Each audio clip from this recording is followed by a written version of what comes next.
Welcome to Waging War, the podcast where we discuss the battle between truth and lies. We believe that if you know the truth will set you free. Annette, we are going off the cuff here to talk about honest relationships or honest conversation in relationships, because we're sitting here recording podcast, talking about your story. And part of your story was the aspect of community. And that's really part of anyone's story who is stepping into recovery, is the importance of connecting with another human being and ultimately with God. Because addiction breeds isolation. Recovery is being connected into community, learning how to not bond to a drug, but bond to other people and ultimately to God.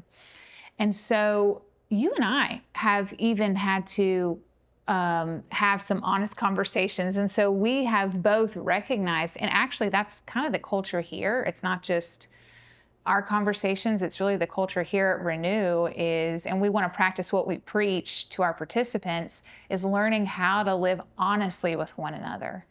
And it can feel like a relational risk to be honest. Mm-hmm.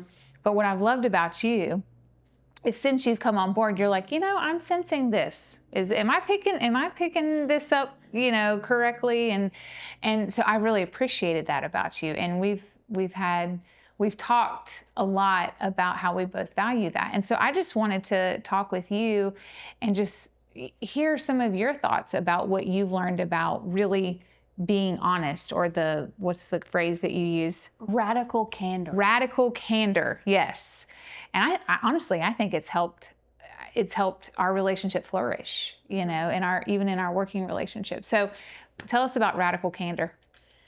And so I think that when you're in the right relationships, and especially if you're in right relationship with God, then these honest conversations don't have a negative connotation. They are more liberating, and you feel so much peace after they happen.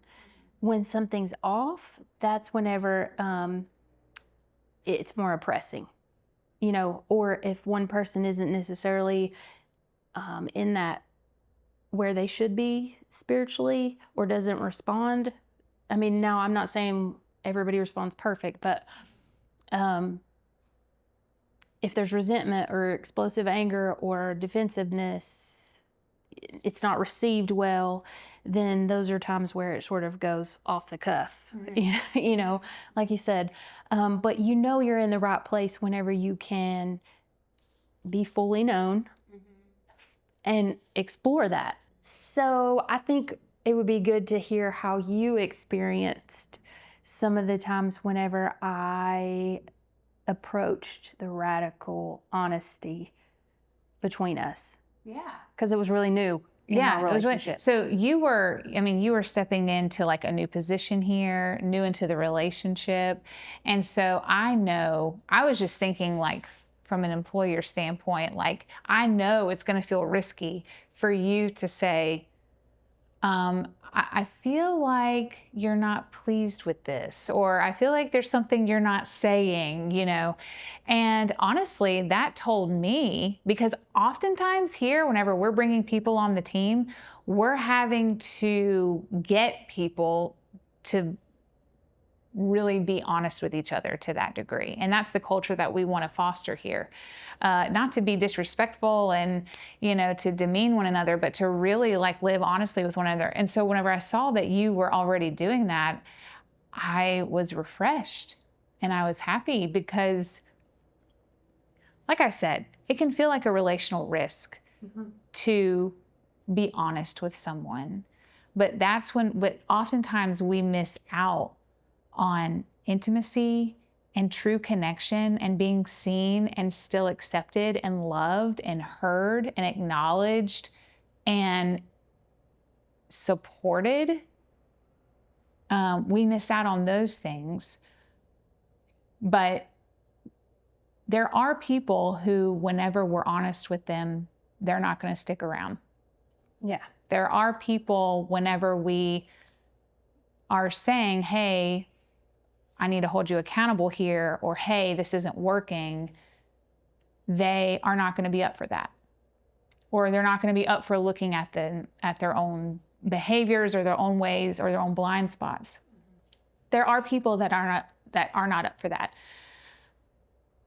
But what I have realized is whenever, in love and grace and truth, of course, not just to be honest just for the sake of being honest, but for the sake of the relationship, whenever I am committed to that in my relationships, and I see that you have been as well, you start to have people around you that are up for it, and then you figure out pretty quickly who isn't up for it. Yeah. And so it just kind of works itself out. Yeah. You know, and if people aren't up for it, great, not a problem, no big deal. But it really maintains integrity within relationships, and you don't worry about gossip as much within an organization or within your community, within your family, within your circle of friends. If there's a culture of people just being honest with one another, speaking truthfully, obeying Matthew 18, like go to the person. If not, you can bring another person. I think it really just protects relationships from the corruption of gossip and insincerity, cordial hypocrisy. So I don't know, have you ever heard of the term cordial hypocrisy? Mm-hmm. And it's a strong tendency due to loyalty or fear to pretend that there's trust when there's no trust, while privately indulging in cynicism or mistrust. I remember that was the verbatim definition. And that happens all the time in relationships, all the time. And so, yeah, the importance, and I think that that's part of recovery. That's what we teach in our recovery groups. And you know, that's part of the culture here. And I know it's a value that you have. What are have you ever, let me ask you this, have you ever been honest with someone or took that relational risk to give feedback or to be honest with someone and it didn't go well? Oh, yeah. Okay. Yeah. But oftentimes it's from the motivator. Mm-hmm. I think that God uses the position of our heart to both help us know if we're being honest with the right motive and intent. Sure. Yeah. Which helps how that person receives it, because, you know, and you can feel that. And then I think also how we receive it. Mm-hmm. You know, what is our motivator and intent? How are we taking in what it is they're saying? Is this just an excuse to vent? Yeah. Right? Is this just an excuse to tell you how I really feel? Or is this an attempt to connect for the sake of let's address the tension so that we can either get it out of the way, like deal with it and move it out of the way, or compromise and create the tension into something that isn't a tension anymore because we've both compromised in not compromised, but what's the word? Yeah, I guess compromise could work. Not compromising values, but preferences. You know, I think too, like living honestly with people, you've got to be up for not being right all the time, being willing to hear someone else's perspective, and being willing to hear feedback yourself. If all I'm wanting to do is be honest, and I'm not willing for other people to be honest with me, then you just kind of turn into a tyrant.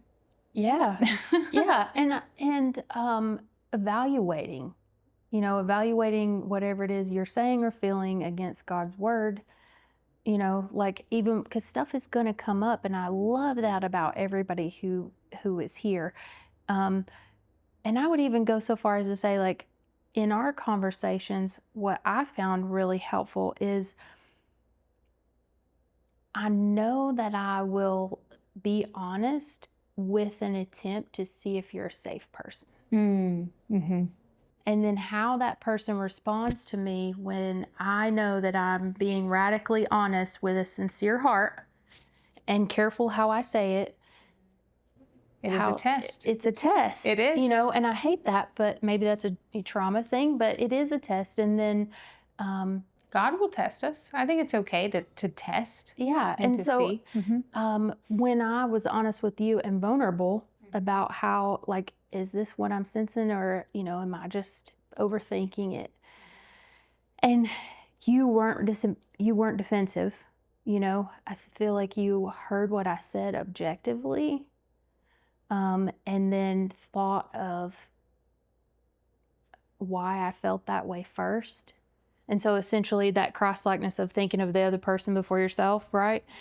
That made me feel safe. And so then it opened up a conversation where it wasn't negative at all. I don't think it was. You walk away feeling blessed. You feel Both- blessed, both and you people feel blessed. closer and Yeah. more peace. And you know that when that person's going to be honest and tell you how they really feel, you don't have to worry about walking away Yeah. and them saying something. You have a sense of resolve. Yeah. And you don't have to carry that home. And honestly, you've led an organization before too.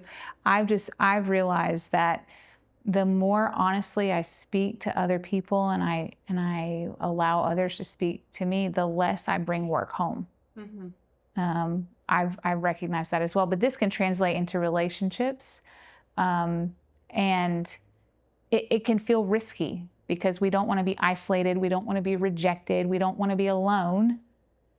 But actually, this is part of recovery. This is part of stepping into how Christ has called us to live with one another. So thank you for talking about the importance of living honestly. Anything you want to add?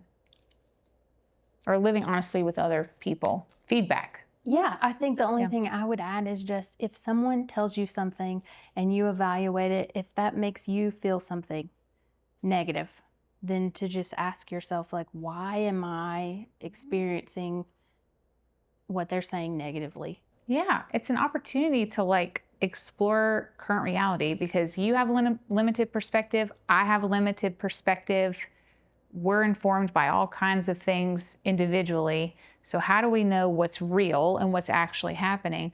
And unless it's like we're sitting down to mine current reality, to figure out what is actually happening here. Yeah. Is this my stuff I'm bringing to the table, or is this revealing a blind spot in me or you or both of us, or maybe the enemy, and so there's so many benefits to just, it's almost like an act of confession. Like I'm sensing this, or I'm feeling this, it's like living a life of confession. Is also another way to put it. But thank you so much. Thank you. I'm grateful for you. Same.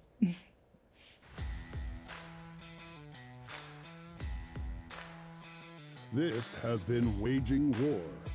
Thanks for fighting alongside us this week.